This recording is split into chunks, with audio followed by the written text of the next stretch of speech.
Гагаузияда çiftçi kurumlar başardılar toplama semечкayı hem papşayı bu yıl kuraklığın beterine onların bereketi pek küçük. Biz bunlar çadır dolayın bir çiftçi kurumunda nerede şimdi traktörler hazırlarlar yeri ekmediğini hem yekerler güzlü kulturalarına. Bugünkü güne Çıdırlunga çiftçi kurumların birisinde sürerler kırları hazırlayıp onları gelecek berekete hem ekerler güzlükleri. Bakmadan zor kuraklık yılına kurumda aldılar yeni teknika sürmeye hem ekmeye kullanıp geçen yılın subsidiyalarını. Нам предстоит посеять 527 гектаров пшеницы.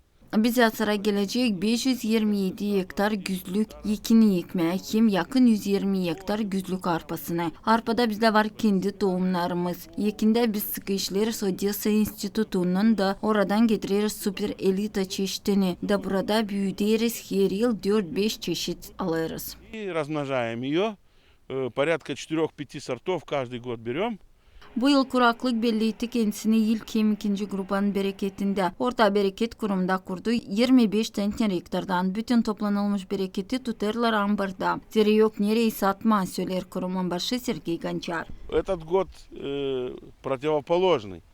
То есть осадков практически почти не было. В соответствии с этим мы и не ждали. Bu yıl ayrılır geçen yıldan yağmur may yoktu. Onun için beklemedik öyle bereketi nice geçen yılda. Onun için var ne var. Çünkü yaşarlar ta geçen yılın mallarının. Ama bu yıl biz topladık daha iyisik ne kadar geçen yıl. Burada isterim söylemeye hani almırlar. Onu da satın zerek hepsi. Traderlar geçtiler Moldova'dan Ukrayna'nın ekinlerine.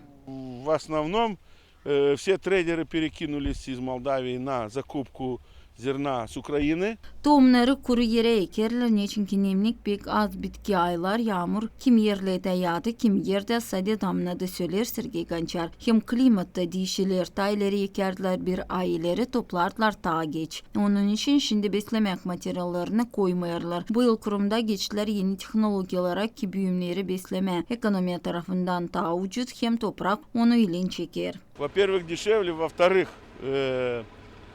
меньше идет на площадь, меньше объем. İlk beslemekler ucuz, ikinciler daha az harcanır. Bir hektara üçüncüler de daha efektif. Biz bir payını aldık onlardan satın ama bütünüyle alamayacağınız büyük finanslar. Beslemek malların pahası da kalktı 4 kere de petrol malları da pahalandılar 2 kere de şimdi bunlar biraz iyisilerler. А топливо подорожало где-то раза в 2. Ну, сейчас идет тенденция к его, так сказать, уменьшению цены. Sergey Gonchar'ın kurumunda yakın 1700 hektar anglarında keril ekerler arpa, ekin, gorok, semечка hem keten. Hep öyle savaşırlar bakma hem kullanma yeni faydalı teknolojileri. Zinayda Kanser, Leonid Arfanos, Alexey Gerchugar, haberler.